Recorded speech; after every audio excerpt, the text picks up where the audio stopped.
नमस्कार।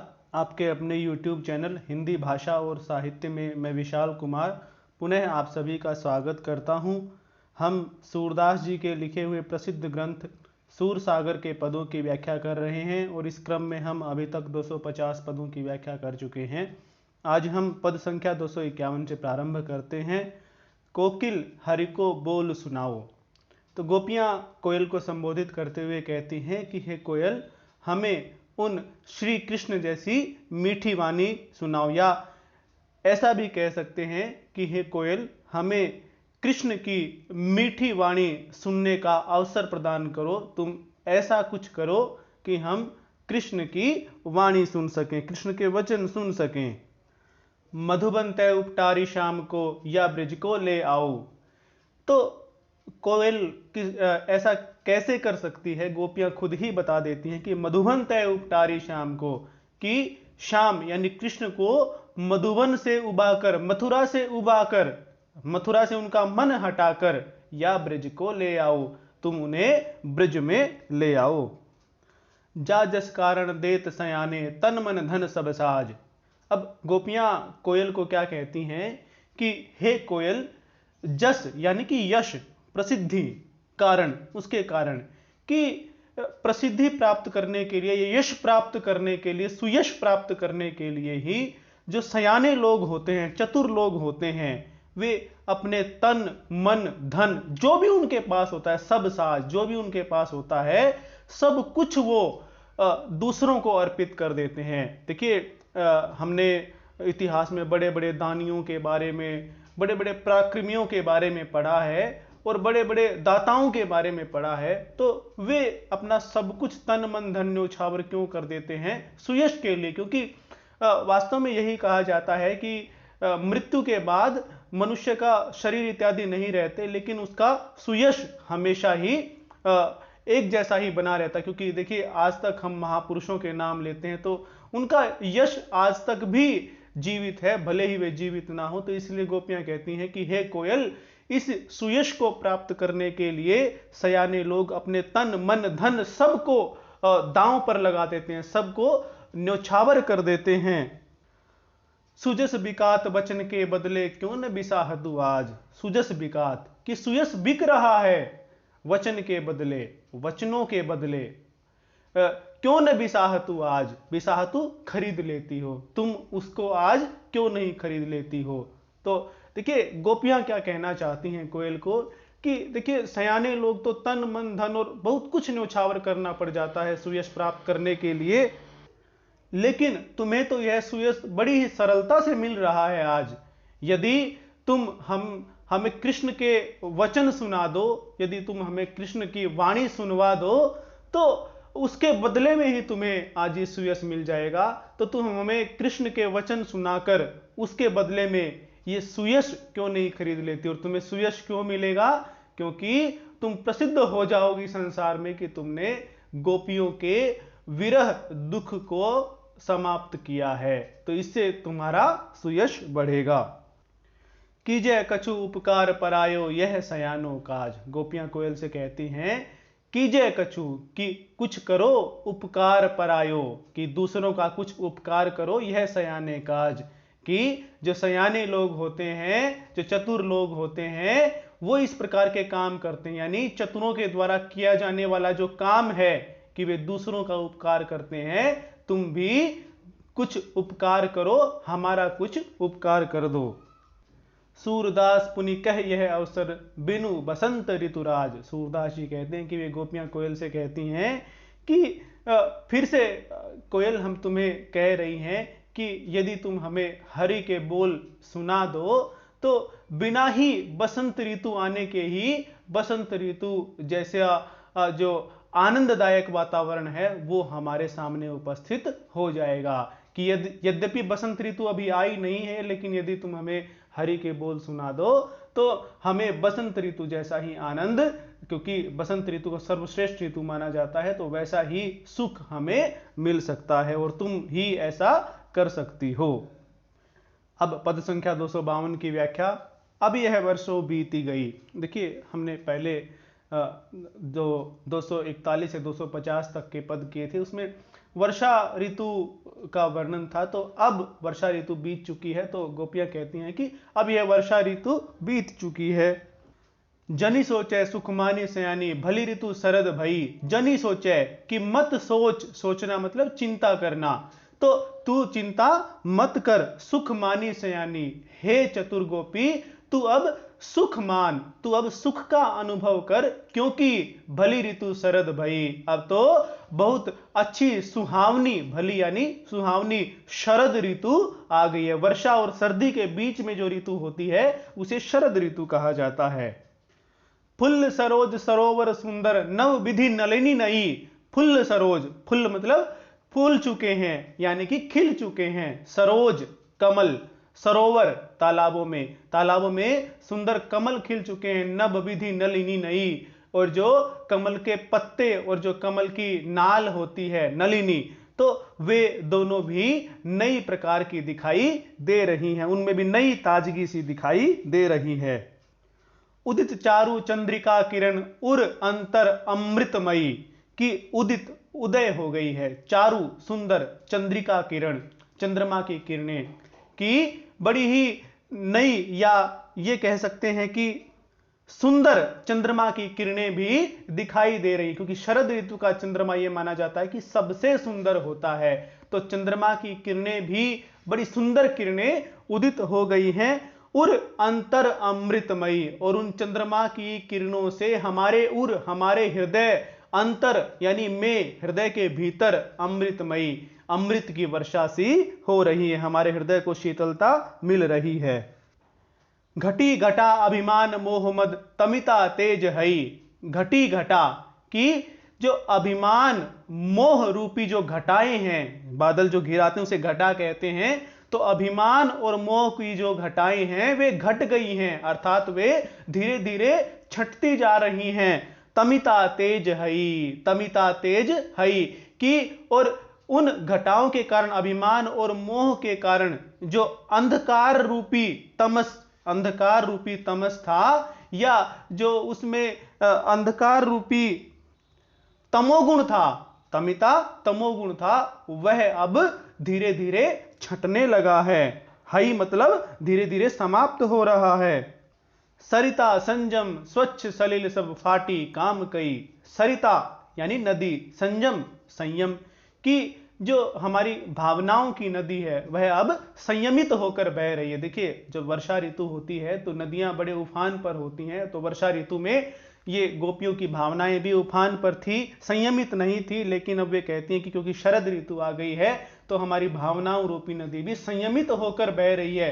स्वच्छ सलिल, और जो नदियों का पानी है वह भी शरद ऋतु आने पर स्वच्छ हो जाता है, क्योंकि वर्षा का जो समय होता है, वर्षा के समय में बहुत सारी जो गाद नदियां बहा कर लाती हैं, क्योंकि बहाव तेज होता है नदियों का, तो बहुत सी गाद अपने साथ बहा लाती हैं, तो उससे पानी जो है वो गंदा होता है, स्वच्छ नहीं दिखाई देता।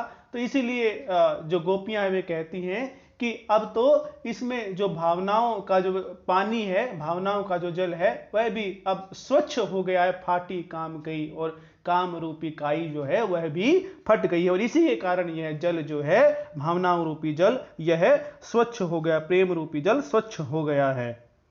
यह संदेश शरद सूर सुनी करुणा कही पठई।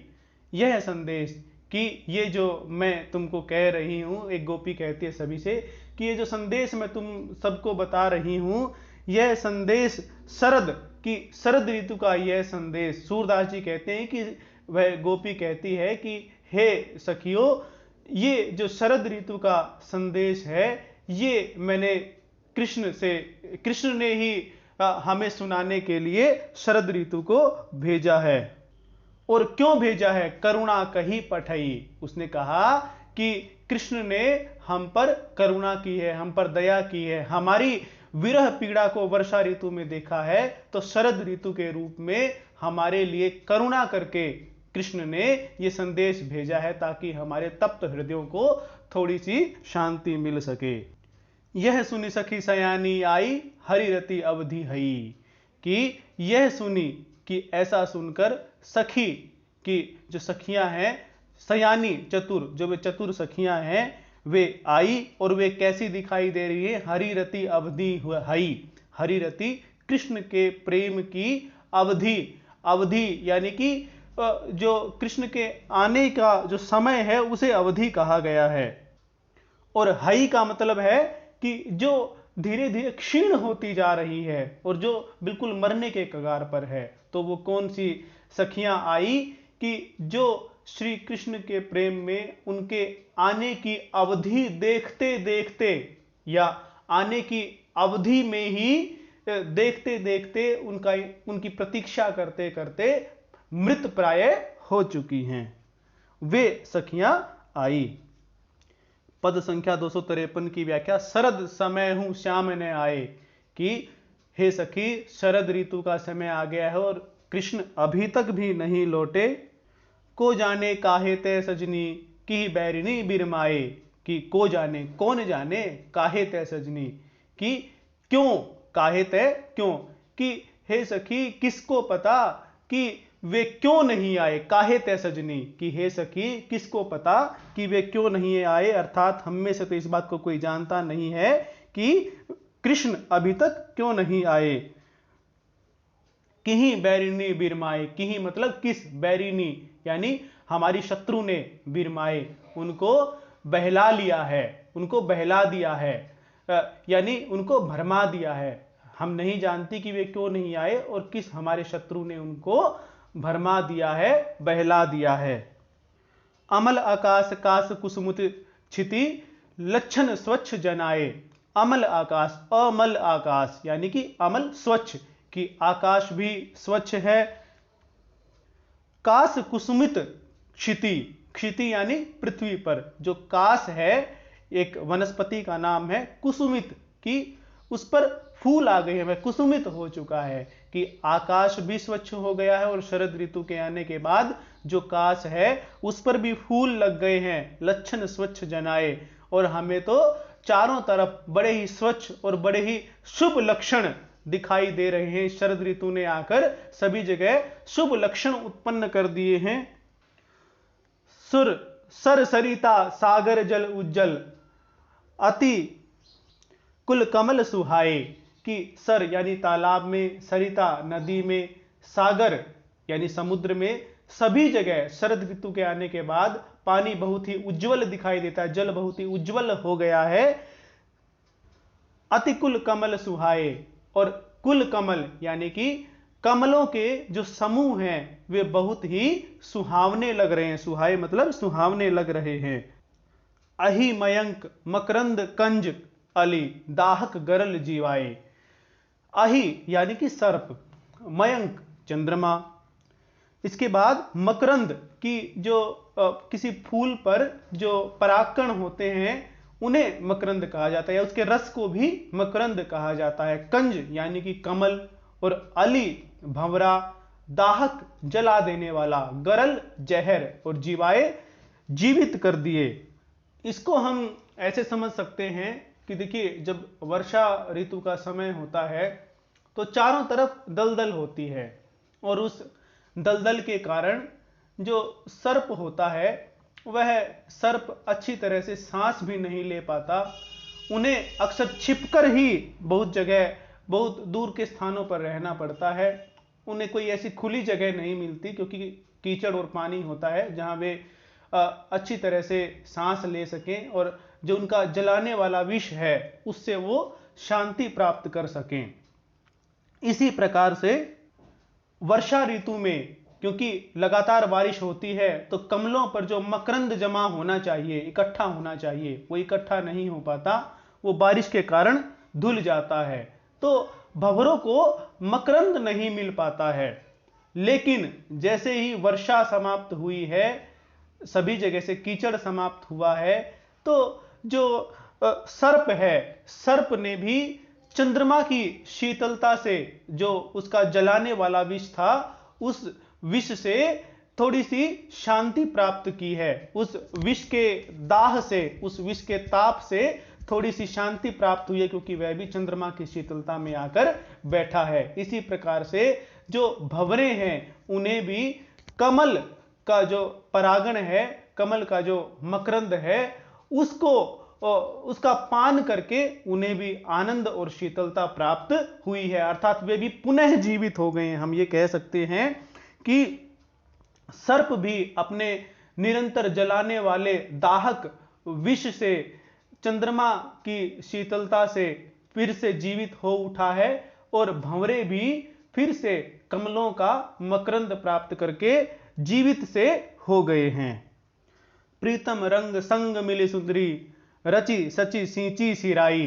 प्रीतम संग, और जो क्योंकि शरद ऋतु आ गई है, तो शरद ऋतु में जो सुंदरियां हैं वो भी प्रीतम, अपने प्रिय के संग, उसके साथ में रंग मिली, और उसके रंग में मिलकर उसके साथ खेलियां करके, रची पूरी तरह से सराबोर होकर, सची संतुष्ट होकर, सींची और उस संतुष्टि से स्वयं को सींच कर, सिराए बिल्कुल ही सुख का और आनंद का अनुभव कर रही है। कहने का भाव यह है कि वर्षा ऋतु बीतने के बाद जब शरद ऋतु आई है, तो प्रेयसी भी अपने प्रिय के साथ प्रेम का व्यवहार करके, उससे संतुष्ट होकर, उससे अपने आप को सराबोर करके बहुत आनंद प्राप्त कर रही हैं।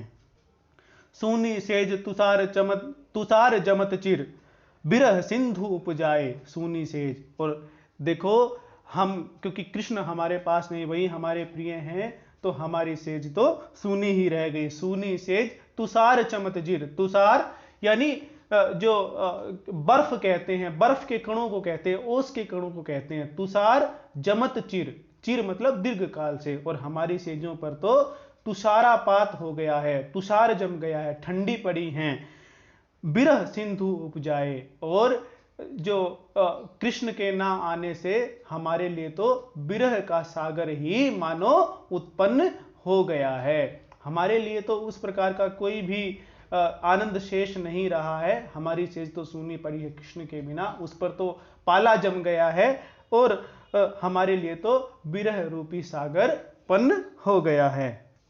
अब गई आज सूर मिलबे की, भय ब्रजनाथ पराए। सूरदास जी कहते हैं कि वे गोपियां कहती हैं कि अब तो हमें उनसे मिलने की आशा भी नहीं है, अब तो हमारी वह आशा भी समाप्त हो गई, क्योंकि हमें तो ऐसा लगता है कि वे ब्रजनाथ तो पराए हो गए हैं।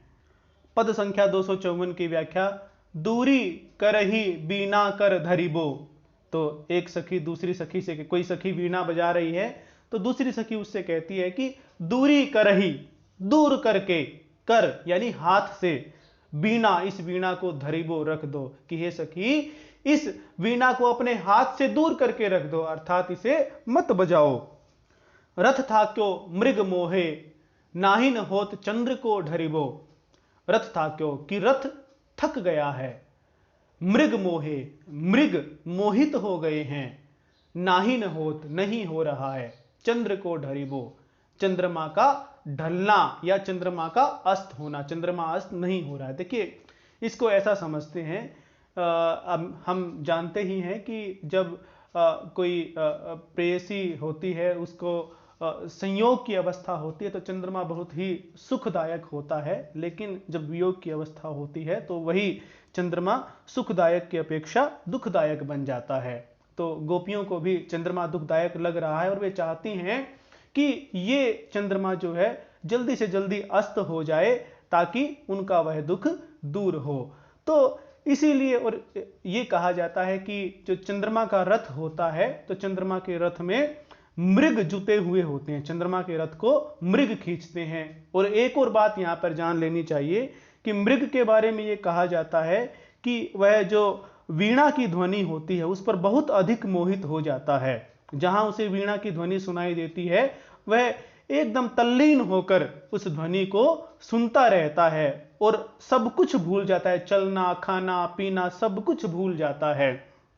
तो गोपियों को ऐसा लग रहा है कि यदि वीणा बजाई जाएगी तो चंद्रमा के रथ में जुते हुए मृग वे मोहित हो जाएंगे उस ध्वनि से और रुक जाएंगे, और चंद्रमा का रथ रुक जाएगा, और वो जो अस्त होने की दिशा है उसकी तरफ नहीं बढ़ पाएगा। तो इसलिए गोपियां कहती हैं कि हे सखी तू वीणा मत बजा, वीणा बजाने से चंद्रमा के मृग मोहित हो गए हैं और रथ जो है वो रुक गया है और चंद्रमा का जो अस्त है वो नहीं हो रहा है। बीते जाही सोई पे जाने, कठिन सु प्रेम फांस को परिबो। बीते जाही कि जिस पर बीतती है, सोई पे जाने कि वही जानता है, जिस पर ये विरह का संकट आता है वही जानता है। कठिन सु प्रेम फांस को परिबो कि इस प्रेम के फंदे में पड़ना कितना कठिन होता है। प्राणनाथ संग ही तय बिछरे, रहने नैन नीर को झरिबो। प्राणनाथ कि हमारे प्राणों के नाथ, हमारे प्राणों के स्वामी वे कृष्ण जब से हमसे बिछुड़े हैं, हमारी आंखों से आंसुओं का झरना बंद नहीं होता। शीतल चंद अग्नि सम लागत, कहिए धीर कौन विधि धरिबो।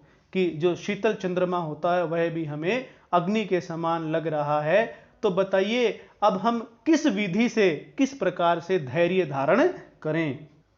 सूर सु कमल नैन सो बिछुरे, झूठे सब जतननी को करबे।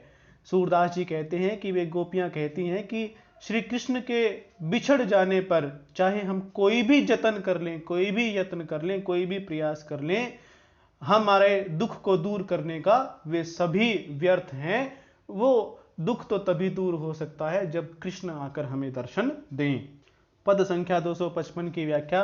को माई बरजय या चंद ही कि हे सखी इस चंद्रमा को भी कोई डांट दो, इस चंद्रमा को भी कोई डांट फटकार दो, क्योंकि ये हमें बड़ा दुख दे रहा है।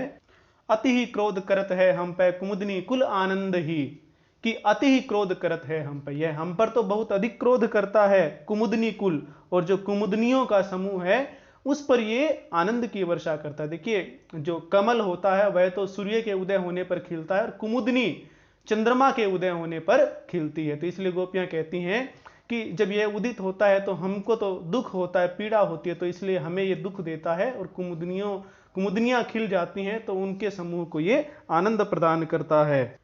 कहा कहो वर्षा रवि तमचुर, कमल बलाहक कारे। कहा कहो कि क्या कहें, वर्षा रवि तमचुर, रवि यानी कि सूर्य, तमचूर, तमचूर का अर्थ होता है मुर्गा, कमल यानी कि कमल का फूल, बलाहक कारे काले बादल। देखिए पिछले पद में भी हमने देखा था कि बादल जो है नहीं माफ कीजिए, जो चंद्रमा है वह गोपियों को बड़ा ही कष्टदायक प्रतीत होता है। तो गोपियां चाहती हैं कि चंद्रमा किसी प्रकार से अस्त हो जाए, चंद्रमा रहे ही ना, उन्हें दिखे ही ना। तो चंद्रमा कैसे कैसे अस्त हो सकता है? यदि सुबह हो जाए तो चंद्रमा अस्त हो जाए, यदि बादल इत्यादि आ जाएं तो चंद्रमा अस्त हो जाए। और सुबह के प्रतीक क्या क्या हैं? देखिए कमल खिलेगा तो उसका मतलब क्या है, सुबह हो गई, क्योंकि कमल तभी खिलेगा जब सूर्य उदित होगा, और सूर्य कब उदित होगा? जब चंद्रमा नहीं होगा, चंद्रमा अस्त हो जाएगा तब सूर्य उदित होगा। तो इसलिए कमल की बात की गई है यहां पर। तमचूर मुर्गा, मुर्गा कब बोलता है? जब सुबह होती है, तो वह भी संकेत है कि चंद्रमा का अस्त हो जाएगा। और यदि काले बादल आ जाएं तो चंद्रमा एक स्वाभाविक रूप है कि स्वाभाविक बात है कि दिखेगा ही नहीं।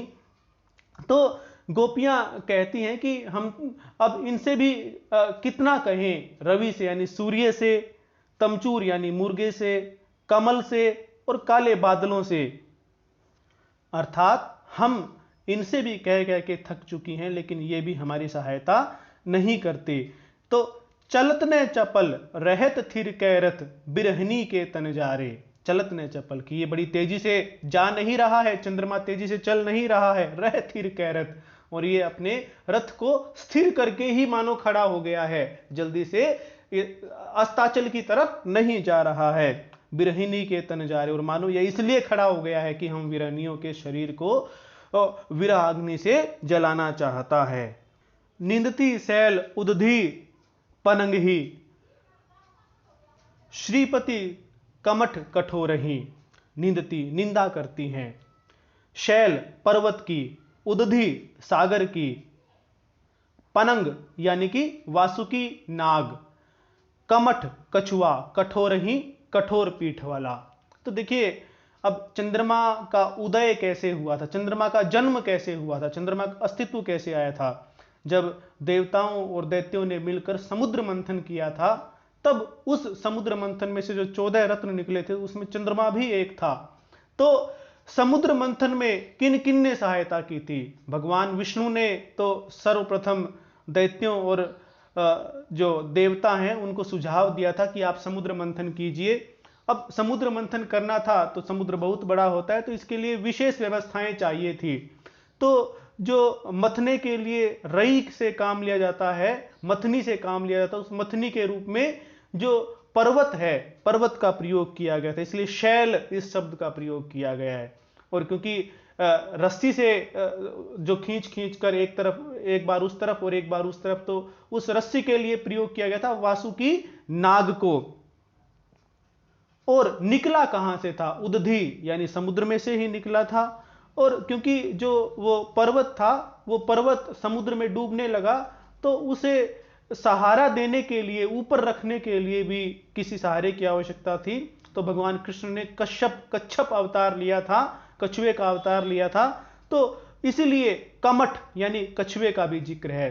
तो अब गोपियां कहती हैं कि भैया चंद्रमा, जिसने चंद्रमा को जन्म दिया है, जिसने चंद्रमा को उत्पन्न किया है, हम तो उसकी भी निंदा करती हैं, क्योंकि उसने एक ऐसे क्रीचर, ऐसे जो एक अस्तित्व का अस्तित्व को उन्होंने जन्म दिया जो अब हमें पीड़ा प्रदान कर रहा है। तो इसलिए वे कहती हैं कि हम पर्वत को, सागर को, वासुकी नाग को, श्रीपति यानी भगवान विष्णु को और कच्छप को, कछुए की निंदा करती हैं कि उन्होंने चंद्रमा को उत्पन्न किया और हमें अब उस चंद्रमा के कारण पीड़ा हो रही है। देती आशीष जरा देवी को, राहु केतु किन जो रही। और अब हम तो जरा देवी को, यानी कि जो रोग को दूर करने वाली देवी होती है, उसको आशीर्वाद देती हैं कि राहु केतु किन जो रही, कि वे राहु केतु को क्यों नहीं जोड़ देती।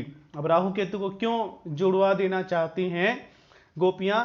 वे मानती हैं कि यदि राहु और केतु, जो कि एक धड़ है और एक सिर है, राहु सिर है और केतु धड़ है, यदि ये जुड़ जाएं तो चंद्रमा को सदा सदा के लिए खा जाएंगे और न चंद्रमा रहेगा और न उन्हें पीड़ा होगी। तो इसलिए वे कहती हैं कि वे राहु और केतु को जोड़ क्यों नहीं देती हैं। ज्यों जल ही मीन तन तलफती, ऐसी गति ब्रज बाल ही।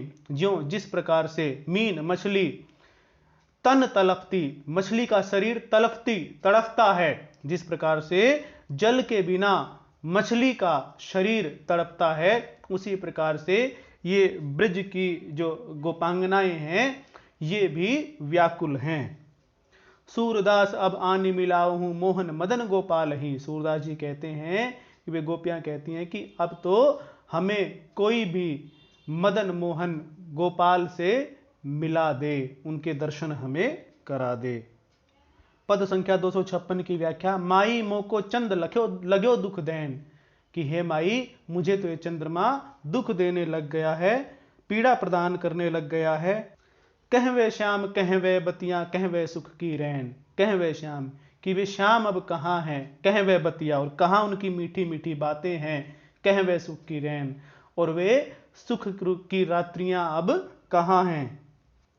तारे गनत गनत हो हारी, टपकन लागे नैन, कि मैं तो रात्रि को तारे गिन गिन कर थक चुकी हूं, अर्थात कृष्ण की प्रतीक्षा कर करके थक चुकी हूं। टपकन लागे नैन, और उनके विरह में मेरे आंखों से हमेशा ही आंसू टपकते रहते हैं। सूरदास प्रभु तुम्हारे दरस बिन बिरहिनी को नहीं चैन। सूरदास जी कहते हैं कि हे प्रभु तुम्हारे दर्शन के बिना इन बिरहनी गोपियों को किसी प्रकार का कोई चैन नहीं है। पद संख्या 257 की व्याख्या।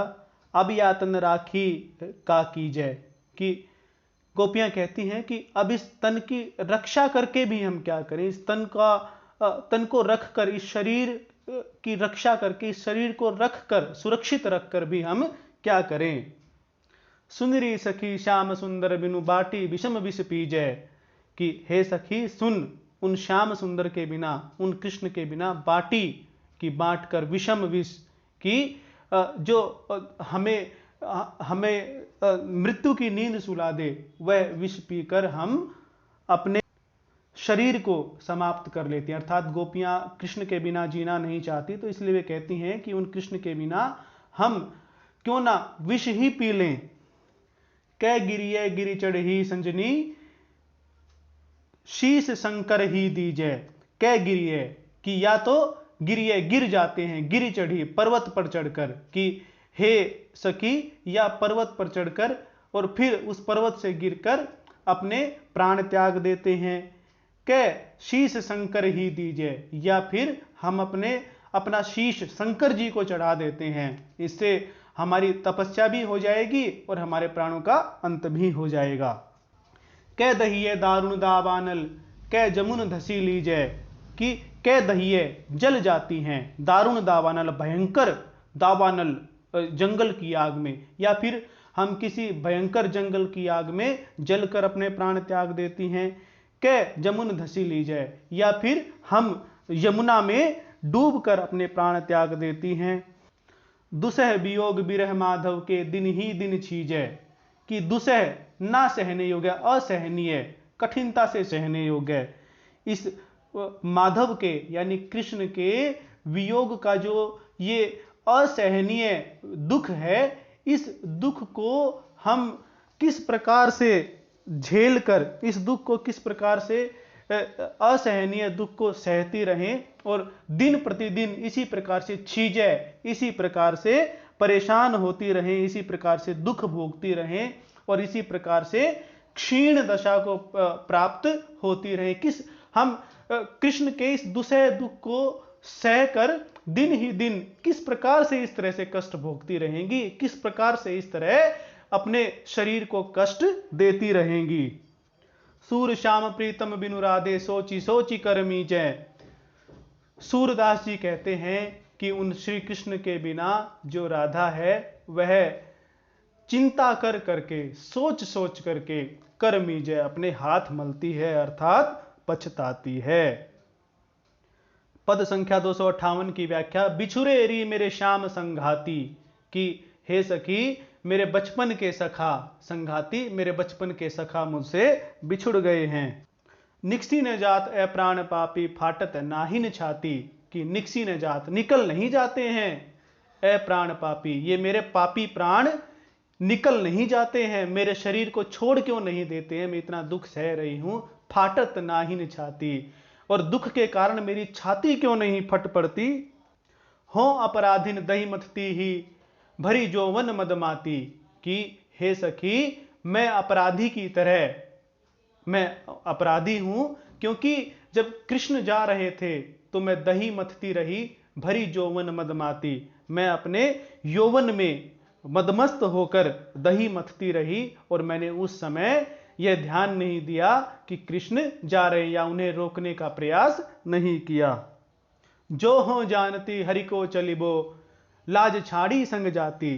कि हे सखी यदि मैं ये जानती कि कृष्ण जा रहे हैं तो मैं अपनी सारी लज्जा छोड़कर कृष्ण के संग ही चली जाती। ढरकत नैन नीर भरी सुंदरी, कछु ने सोह दिन राती। कि ढरकत नैन नीर, कि उस सुंदरी के, उस राधा के नैनों से अब तो हमेशा ही आंसू बहते रहते हैं। कछु ने सोह दिन राती, सोह मतलब सुहाता यानी कि अच्छा लगना, और दिन रात अब उसे और कुछ भी अच्छा नहीं लगता, केवल कृष्ण का ही चिंतन रहता है। सूरदास प्रभु दर्शन कारण सखियनी मिली लिखी पाती। सूरदास जी कहते हैं कि प्रभु के दर्शनों की लालसा के कारण, प्रभु के दर्शनों की लालसा के कारण, इच्छा के कारण ही उसने अपने सखियों के साथ मिलकर कृष्ण को संदेश देने के लिए एक पत्र लिखा, एक पाती लिखी। पद संख्या 259 की व्याख्या। एक दिवस कुंजन में माई, एक सखी जो है वो दूसरी सखी से कहती है कि हे सखी एक दिवस कुंजन में माई। कि हे सखी एक दिन बाग की बात बताती हूं, कुंज की बात बताती हूं। कि हे सखी एक दिन बाग में नाना कुसुम लैजू अपने कर दिए मोही, सो सुरती न जाई। कि नाना कुसुम अनेक प्रकार के फूल, लैजू यानी कृष्ण जी ने लेकर आपने कर दिए, अपने हाथ से दिए, सो सुरती वह याद, कभी भी मुझे भूलती नहीं है, वह याद मेरे हृदय से कभी भी जाती नहीं है। कि मैं एक दिन कुंज में यानी कि बाग में गई थी और उस दिन कृष्ण ने अपने हाथों से फूल तोड़कर, फूल चुनकर मुझे दिए थे। वह याद मुझे, उस घटना की याद मेरे दिल से कभी भी नहीं जाती। इतने में घन गरजे वृष्टि करी, मोह भी तन भीजो, मोह भई जुड़ाई। इतने में घन गरजे, कि इतनी देर में ही क्या हुआ कि बादल गरजने लगे, वृष्टि करी और बारिश होने लगी। तन भीजो, मेरा सारा शरीर भीग गया। मोह भई जुड़ाई, और मुझे कंपकपी चढ़ गई। कांपत देखी उड़ाई पीतपट, ले करुणा में कंठ लगाई। कांपत देखी, और कृष्ण ने मुझे कांपता हुआ देखकर, कांपती हुई देखकर उड़ाई पीतपट, अपना पीतांबर मुझे उड़ा दिया। ले करुणा में कंठ लगाए, उन करुणामय ने मुझे अपने कंठ से, मुझे अपने गले से लगा लिया। कह वह प्रीति रीति मोहन की, कह अब धैं निठुराई। कि कह, कहाँ हे सखी, कहाँ तो वह प्रीति की रीत थी, मोहन की प्रीत की रीत थी, और कहाँ अब ये निष्ठुरता, कहाँ अब ये कठोरता कि वे हमें संदेश तक नहीं भेजते। अब बलबीर सूर प्रभु सखीरी, मधुबन बसी सब रति बिसराई। अब बलबीर की बलदाऊ सूर प्रभु यानी और कृष्ण दोनों ने, हे सखी, अब बलदाऊ और कृष्ण दोनों ने ही मधुबन बसी, मथुरा में बसकर सब प्रीति बिसराई। उस सारे प्रेम को वे दोनों भूल गए हैं, उन्होंने उस प्रेम को भुला दिया है। पद संख्या 260 की व्याख्या। मेरे मन इतनी सूल रही, हे सखी, मेरे मन में ये कांटा अभी भी शेष है, मेरे मन में ये पीड़ा, ये बात अभी भी शेष है। ये बतियां छतियां लिखी राखी, जे नंदलाल कही। मैंने वे बातें जो नंदलाल ने मुझसे कही थी, वे सारी अपने हृदय पर, छाती पर लिखकर सुरक्षित रख रखी हैं, अर्थात वे अभी भी मुझे याद है, मेरे हृदय से वे नहीं निकलती हैं। एक दिवस मेरे गृह आए हो ही मथत दही। वो एक दिन मेरे घर आए और मैं दही मथ रही थी। रति मांग्यो मैं मान कियो सखी, सो हरि गुस्सा गही।